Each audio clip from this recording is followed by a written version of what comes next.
여러분 잘 알고 계시는 말씀이죠. 오늘 본문 말씀. 신앙생활 하시는 분들이라면 한 번쯤은 다 들어보셨을 법한 그런 말씀입니다. 배경을 잠깐 이제 설명드리면, 지금 사도 바울이 3차 전도 여행을 마치고 예루살렘으로 돌아가는 길에 있습니다.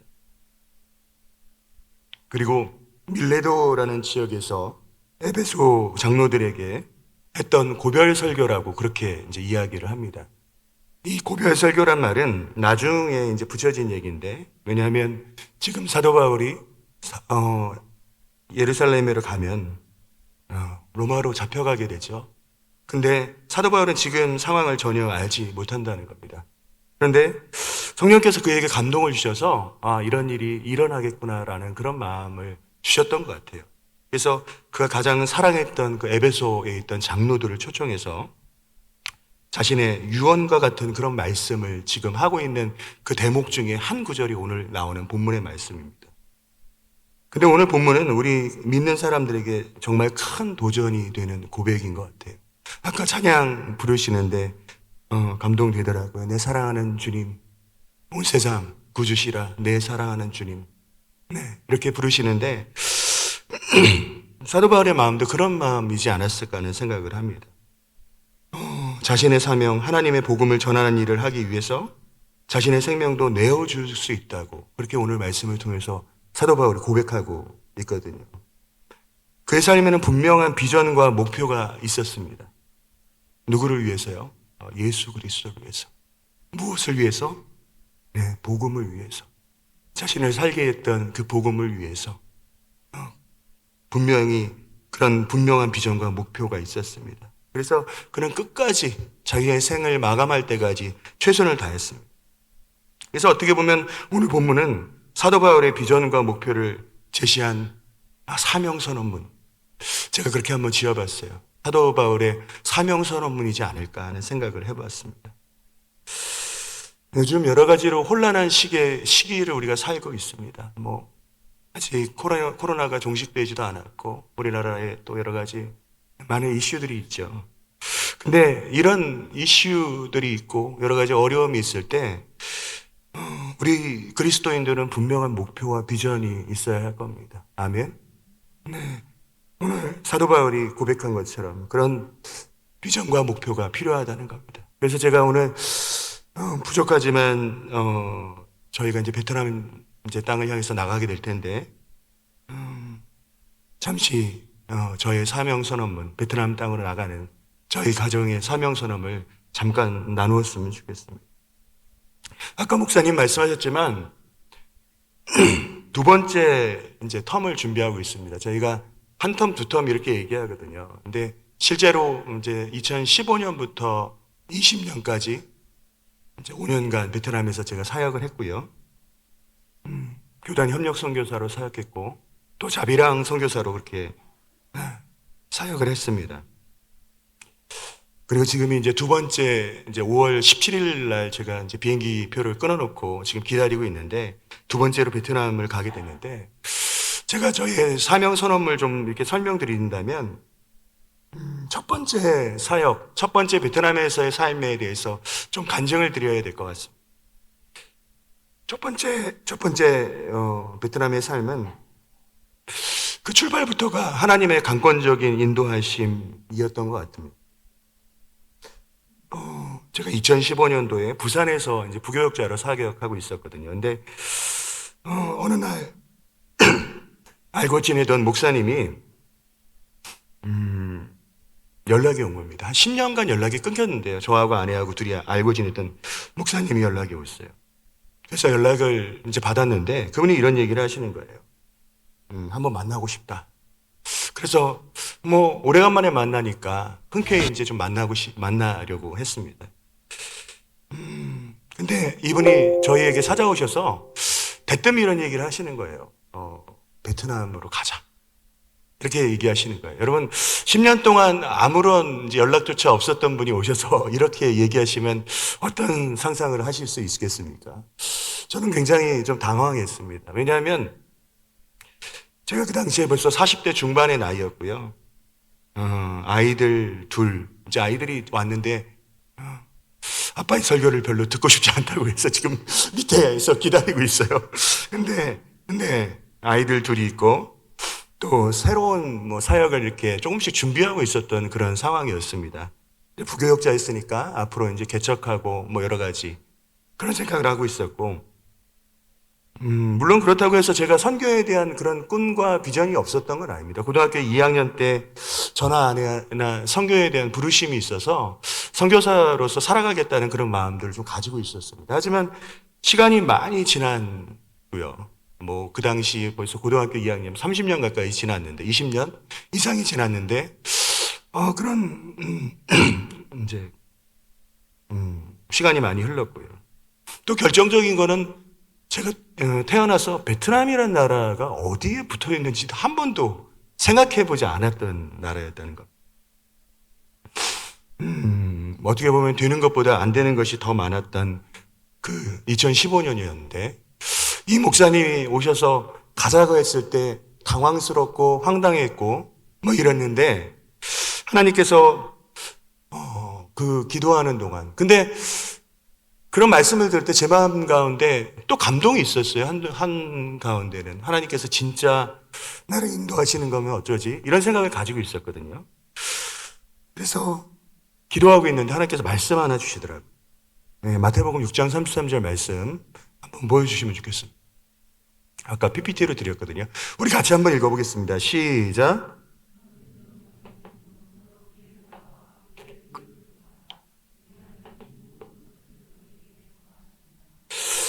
예, 여러분 너무 잘 알고 계시는 말씀이시죠? 이 말씀. 저는 주일학교 때부터 이제 교회 다녔기 때문에 맨날 수련회 가면 이거 밥 먹으려고 막 외웠던 말씀이잖아요. 그리고 교회 다니면 언제든지 한 번쯤은 다 이렇게 외웠던 말씀일 텐데, 하나님께서 이 말씀을 주시는 거예요. 너희는 먼저 그의 나라와 그의 의의를 구하라. 그리하면 이 모든 것을 더하시리라. 이렇게 말씀하시는 거예요. 근데 이 말씀을 제가 기도하면서 이 말씀을 주시니까 제가 베트남을 안 갈 수가 없겠더라고요. 하나님께서 분명한 인도하심으로 이 말씀을 허락하셨거든요. 근데 제가 오늘 말씀을 준비하면서 이런 생각을 좀 하게 됐어요. 어떤 생각이냐면, 우리가 인생을 살아가면서 아까 목사님하고 그런 얘기도 했어요. 이 말씀이 정말 우리 삶에 부딪히는 그런 말씀이 있다는 겁니다. 여러분 있으신가요? 그런 말씀이요? 그냥 어떤 때는 아무것도 아무렇지도 않았던 것 같은 말씀인데, 어느 순간에 이 말씀이 제 삶에 큰 영향력을 주는 말씀이 있다는 거예요. 아멘이세요? 네. 근데 이 말씀이 예전에는 아무렇지도 않은데 제 인생을 완전히 송두리째 바꿔놓는 그런 말씀이 되었다는 거죠. 너희는 먼저 그의 나라와 그의 의의를 구하라. 그리하면 이 모든 것을 너희에게 더하시리라. 주님께서 이렇게 말씀하신 거예요. 그래서 정말 되는 것보다 안 되는 것이 더 많았던 그 2015년에 아무런 준비도 없이 베트남 땅을 향해서 나가게 됐습니다. 한 3개월 정도 준비했던 것 같아요. 3개월이라고 해봤자 제가 부교역자 생활하다가 집 있는 것들 정리하고 비자 만들고 이러니까 시간이 금방 가더라고요. 그래서 2015년 12월에 베트남 땅으로 가게 됩니다. 사진 하나 보여주시겠어요? 다음 슬라이드. 이때 출국 전에 저희 가족 사진인데, 저희 아이들이 이렇게 작았고요. 초등학교 2학년, 초등학교 1학년이. 다음 사진 한번 보여주시면, 지금 밑에 와 있어요. 아빠의 설교가 별로 마땅하지 않다고 생각해서 기다리고 있는데, 많이 커서 중학교 2학년, 중학교 3학년 나이입니다. 근데 베트남에 살다 보니까 아이들한테 공부를 잘 시킬 수 있는 그런 여력이 되지 않아서 얼마 전에 이제 중학교 검정고시를 보고 이제 결과를 기다리고 있습니다. 여러분 좀 생각나시면 저희 아이들을 위해서 좀 기도해 주셨으면 좋겠습니다. 이렇게 베트남 땅으로 가게 되었습니다. 베트남 아무것도 모르면서 막 적응하고 있었어요. 여러분 혹시 베트남어 혹시 조금이라도 아시는 분 계시나요? 저희 아이들이 알면은 제가 이렇게 얘기하면 또 깜짝 놀랄 텐데, 저희 아이들은 베트남 학교에 다녀서 거의 원어민처럼 이야기를 하는데, 여러분 베트남어로 안녕하세요라는 말 혹시 아시나요? 안녕하세요? 네, 짜오 이렇게 얘기하거든요. 베트남에는 육성조 6개의 음의 높낮이가 있어서 신, 짜오 이렇게 해야 되거든요. 한번 인사해 볼까요? 신, 짜오. 제가 왜 그렇게 하냐면 신은 평성조고 짜오는 밑으로 내리는 거예요. 그래서 신, 짜오 이렇게 얘기하거든요. 다시 한번 해보겠습니다. 신, 짜오. 네, 너무 잘하시네요. 현지인처럼 하시네요. 근데 제가 베트남에 이게 신짜오 하면 안녕하세요지만 신짜오 이렇게 얘기하면 전혀 다른 뜻이 됩니다. 죽 주세요 이런 뜻이 되거든요. 죽 주세요. 근데 제가 처음에 베트남에 갔을 때 아무것도 몰랐으니까 사람들한테 신짜오? 신짜오? 이렇게 하고 다녔던 거예요. 그러니까 사람들은 이상하다고 저를 쳐다보는 거죠. 죽을 달라고 하니까. 네, 그런 일이 있었습니다. 그렇게 적응을 하고 있었어요. 한 달, 2달 이렇게 적응하고 있는데 저희 가정에 충격적인 사건이 생기게 됩니다. 어떤 일이냐면 저희에게 베트남으로 가자고 했던 저희를 초청하셨던 그분이 선교사님이셨는데 그 목사님 선교사님이었는데 한 2살쯤 돼서 베트남에 들어가 있는데 이분이 저에게 이렇게 얘기하시는 거예요. 우리가 더 이상 동역을 할 수 없겠다. 이렇게 말씀하시는 거예요.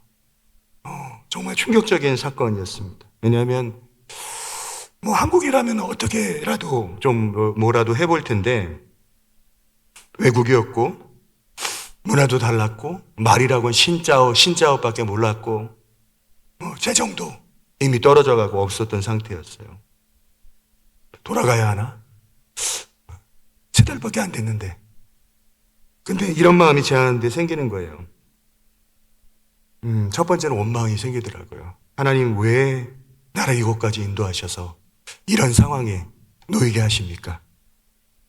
그냥 한국에 있게 하시면 이렇게 저렇게 어떻게 저렇게 살아가지 않겠습니까, 주님? 또 가족은 또 무슨 죄라고 하나님 저를 이렇게 부르셔갖고 우리 가족은 이렇게 어렵게 만드시나요? 또 3번째, 주님이 마태복음 6장 33절 말씀 분명히 저에게 주셨는데 왜 저에게 이런 상황이 놓이게 되나요? 여러분 한국에서 이렇게 어려움이 처하면은 다른 사람에게라고 도움을 받을 수 있지만 외국에서 사는데 이게 쉬운 일이 아니더라고요. 누구한테 부탁할 수도 없고 그런 상황에 놓이게 된 거죠.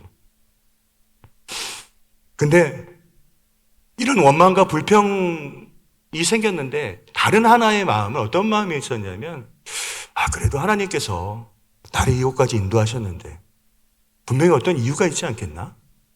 이러는 마음이 생기는 거예요. 그래서 원망과 불평 또 기대 이러면서 집안에서 어떻게 할지 몰라서 이제 시간들을 보내고 있었어요.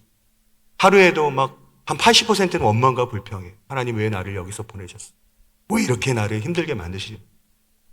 또 20%는 아니야. 그래도 하나님은 나에게 어떤 인도하심이 있을 것이야. 그렇게 시간을 보내고 있었어요. 매일매일 너무나 힘든 시간을 보내고 있었는데 근데 한 일주일 정도 돼 있는데 제 마음 가운데 말씀 하나가 번뜩 생각이 나는 겁니다. 같이 한번 말씀 읽겠는데요. 마태복음 7장 11절 말씀입니다. 같이 한번 읽도록 하겠습니다. 같이 읽겠습니다. 시작.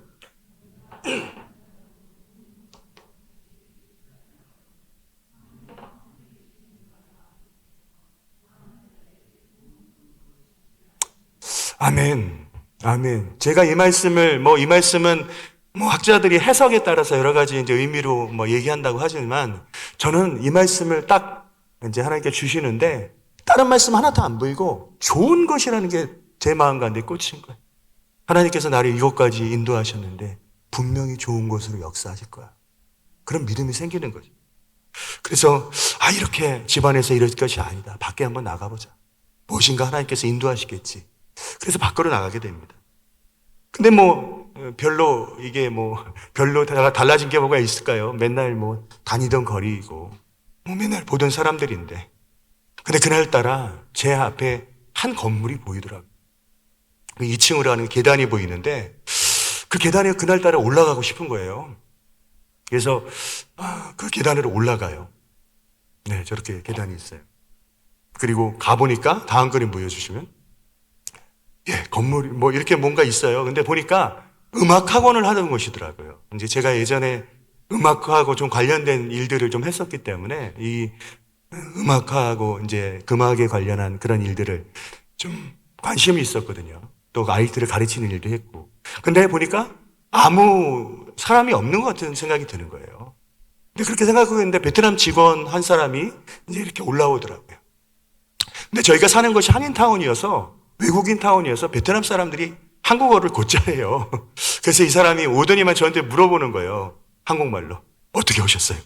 그렇게 물어보더라고요. 그래서 제가 이분한테 주인을 좀 만나게 해달라고 얘기를 했어요. 그랬더니만 이 사람이 주인을 만나게 해주더라고요. 근데 주인이 주인을 만나서 얘기하게 됐어요. 제가 이곳에 아이들을 좀 가르치고 싶은데, 학원을 좀 하고 싶은데 어떻게 되겠냐고. 근데 제가 지금 가진 것이 없어서 지금 현재는 뭐 이렇게 뭔가 지불할 수가 없으니까 시간을 좀 달라고. 그러면 제가 이렇게 좀 벌어서 지불하겠다 이렇게 말씀드리니까 이분이 흔쾌히 그러라고 얘기하시는 거예요. 이분 한국 분이셨거든요. 한국 사장님, 이제 외국인 타운에서 일하시는 한국 이제 사장님이셨는데 그렇게 얘기하시는 거예요. 나중에 알고 보니까 이분이 또 크리스찬이시더라고요. 네. 하나님께서 이렇게 만나게 하시는 거예요. 그리고 한 가지 더 아주 중요한 얘기를 하시는 거예요. 어떤 얘기를 하시냐면, 일주일 전만 해도 이 학원이 운영되고 있었던 학원이라는 거예요. 일주일 전만 해도. 근데 갑자기 이분이 한국에 일이 생기셔서 급하게 나가시게 됐다는 거예요.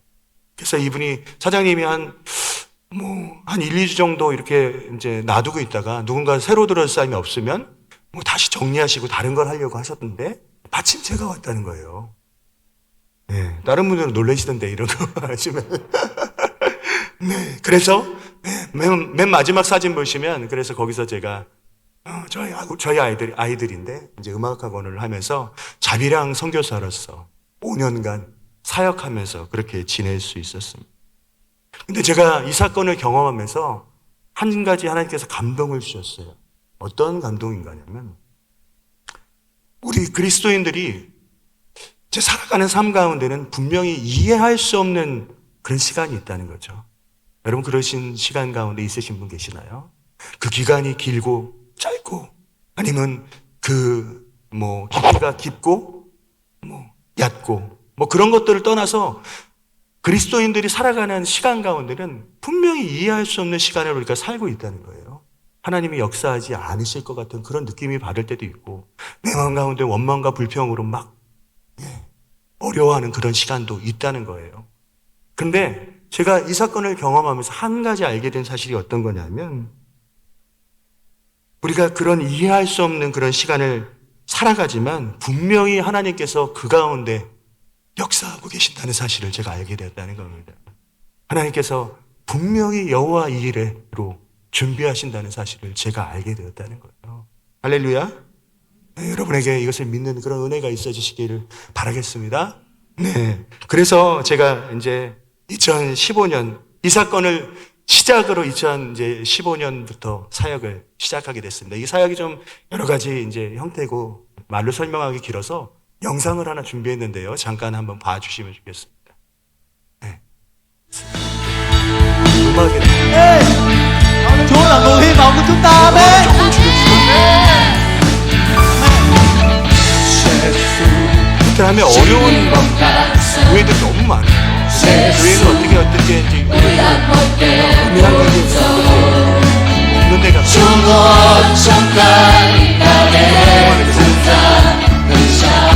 설치 저런 것들 도와주는 거죠.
찬양입니다.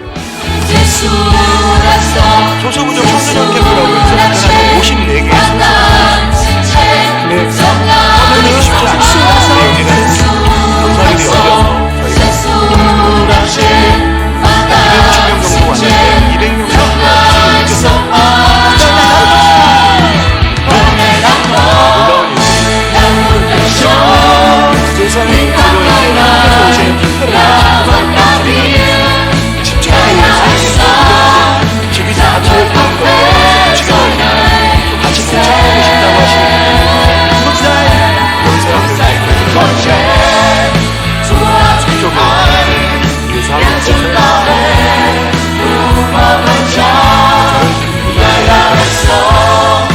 같이 어린이 Một lần nữa, lời này đã có ngài những cái cho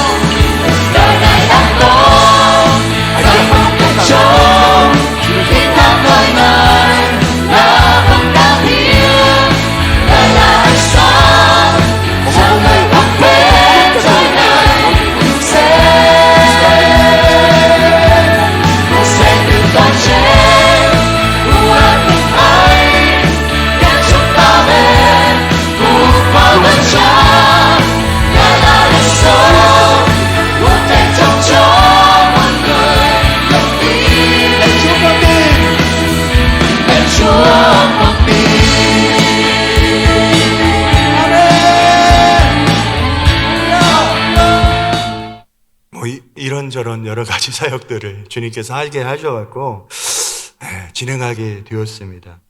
물론 여러 가지 어려움이 있었죠. 없진 않았습니다. 하지만 제가 아까 말씀드렸지만 주님께서 분명히 먼저 무엇인가 준비하고 계시고 연결해 주시고 역사하셨기 때문에 모두 가능하게 할 수 있었습니다. 네, 최선으로 인도하시는 그 주님을 현장에서 이렇게 바라볼 수 있었던 그런 사역이었습니다. 그리고 이제 저희 가정이 5년간의 사역을 마치고 한국에 들어와서 작년 1년간 7개월 동안 이제 교단 선교부에서 실시하는 선교사교 훈련을 마치고 이제 파송 선교사가 되었는데, 파송 선교사가 되면서 이제 훈련원에서 이제 기도하게 되었어요. 하나님, 저희가 첫 번째 사역할 때는 하나님이 먼저 그의 나라와 그의 의를 구하라. 그리하면 이 모든 것을 너희에게 더하시라고 말씀하셔서 그 말 순종해서 제가 그 말 따라서 했는데 정말 그렇게 해주셨거든요. 네. 근데 이제 두 번째 사역을 준비하는데 하나님, 이번에는 저희가 어떤 마음으로 좀 나가서 사역을 하면 좋겠습니까? 이렇게 기도하고 하는데 이 말씀을 주시더라고요. 야고보서 1장 27절 말씀입니다. 우리 같이 한번 읽겠습니다. 시작.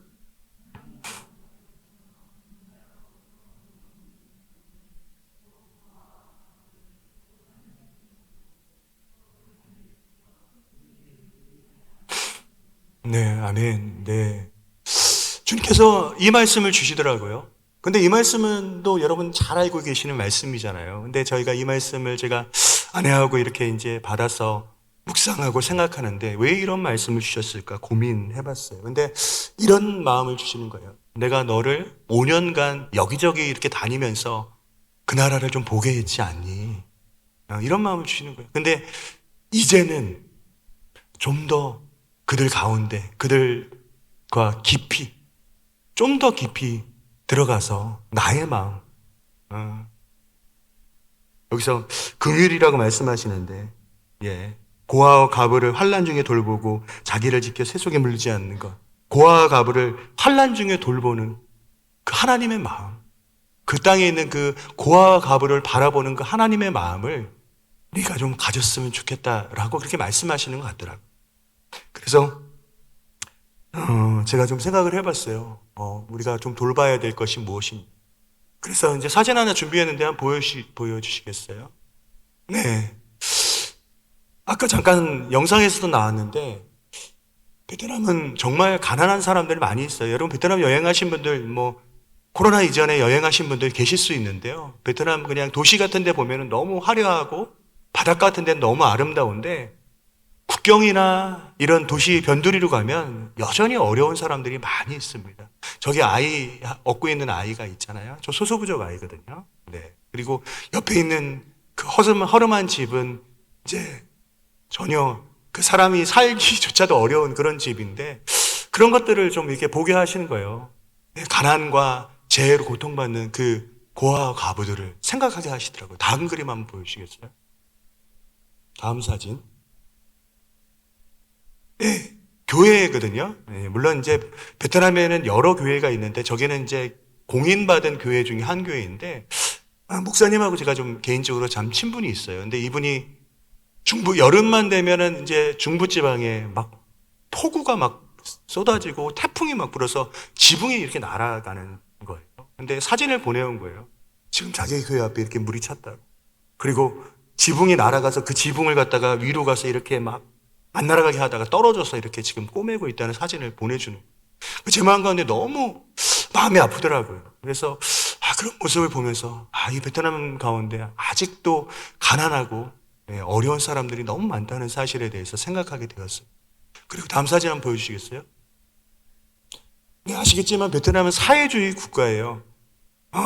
물론 중국과는 조금 다른 형태이긴 하지만 여전히 이제 어려운 이제 공산주의가 있는 사회주의 국가거든요. 코로나 때 5개월 동안 정부에서 지침이 내려왔는데 사람들을 집 밖으로 한 발자국도 나가지 말라는 그런 지침이 내려와 있었어요. 그래서 사람들이 밖으로 나갈 수가 없었어요. 그래서 군인들이 배급해갖고, 그러니까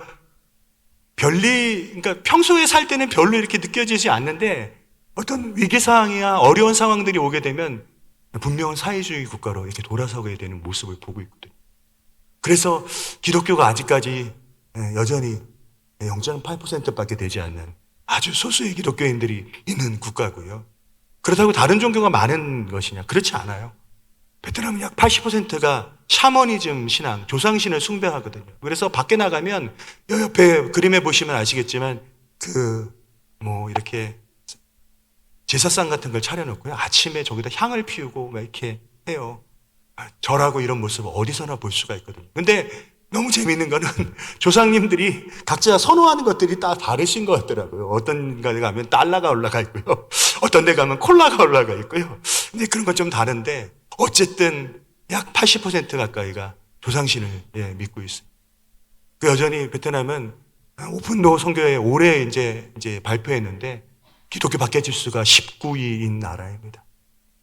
공식적으로 나라가 종교를 인정한다고 얘기하지만 여전히 기독교인들은 어려운 가운데 살고 있습니다. 다음 사진 한번 보여주시겠어요? 이거 성결교회가 베트남에 있어요, 여러분. 근데 베트남 성결교회 목사님들도 계시고요, 성도들도 약 5천 명 정도 추산되고 있거든요. 근데 중요한 거는 베트남 성결교회는 아직 정부의 공인을 받지 못했어요. 그래서 십자가를 걸 수가 없고요.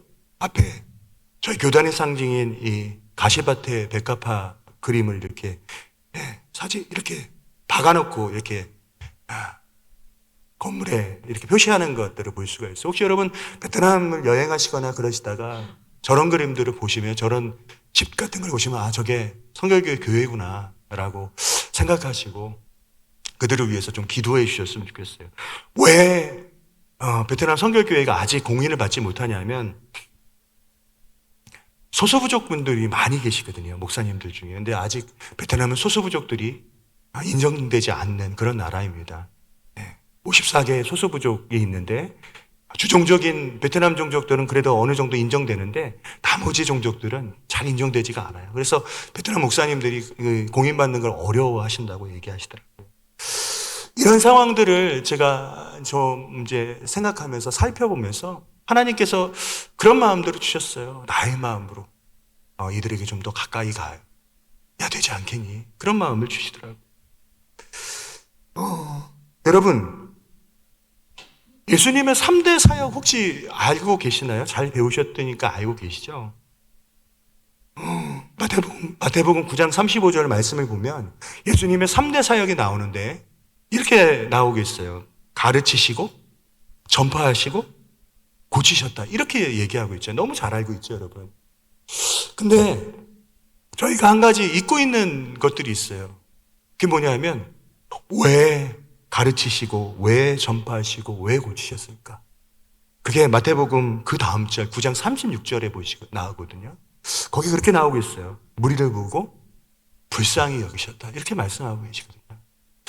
제가 보기에는 하나님의 마음이 이 마음이 아니신가라는 생각을 해요. 이 열방에 있는 사람들, 그 죽어가는 영혼들을 위한 그 하나님의 마음, 무리를 보고 불쌍히 여기셨다. 그 마음을 저에게 주시더라고요. 이제 그래서 이제 뭐 결론을 잠깐 말씀드리면, 저희 가정에 이제 사명 선언문, 뭐 거창하지는 않습니다. 한번 보여드리겠습니다. 한번 읽어주시겠어요? 하나님의 마음으로 시작. 하나님의 마음으로 최선을 다해 살고 최선을 다해 사역하자. 이게 저희 가정의 사명 선언문입니다. 하나님의 마음은 아까 계속 말씀드렸던 그 하나님의 마음이에요. 우리를 보고 긍휼히 여기셨던 그 마음. 최선을 다해, 최선은 무엇일까요? 하나님이 먼저 최선을 다해 준비하셨어요. 그래서 그 최선이 저의 최선이 되기를 소망하는 거죠. 네, 그래서 무엇을 하든지 최선을 다해 살고 싶고 또 무엇을 하든지 최선을 다해 사역하고 싶은 그 마음이 제 가운데 있습니다.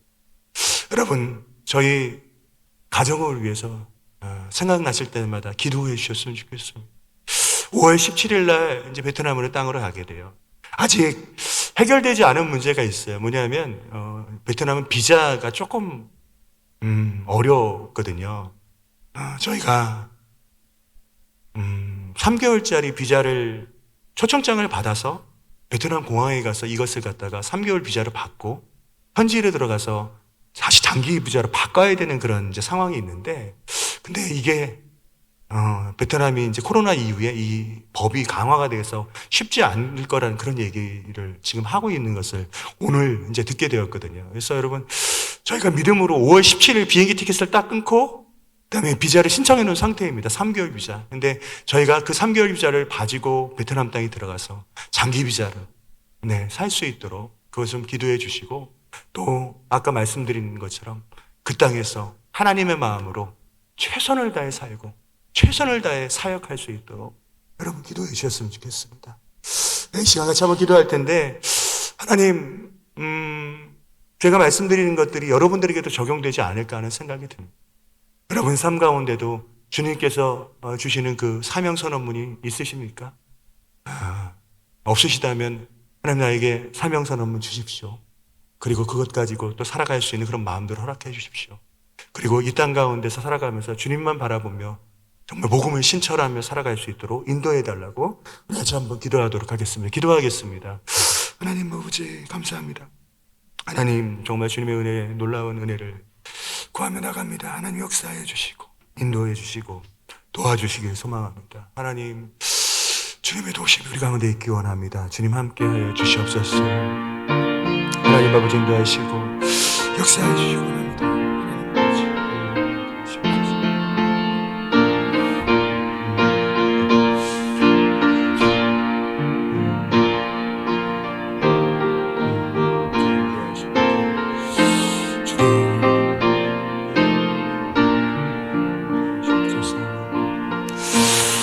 하나님 아버지 감사합니다. 오늘 이렇게 또 귀한 교회에서 말씀 전할 수 있도록 인도해 주셔서 감사드립니다.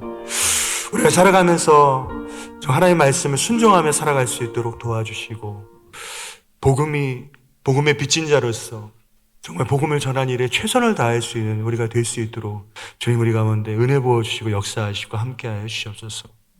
이 낙원교회를 축복하여 주시고 주님의 놀라우신 역사하심과 인도하심이 이 교회 가운데 가득할 수 있도록 주님 함께하여 주시옵소서. 예수님의 이름으로 기도했습니다. 아멘.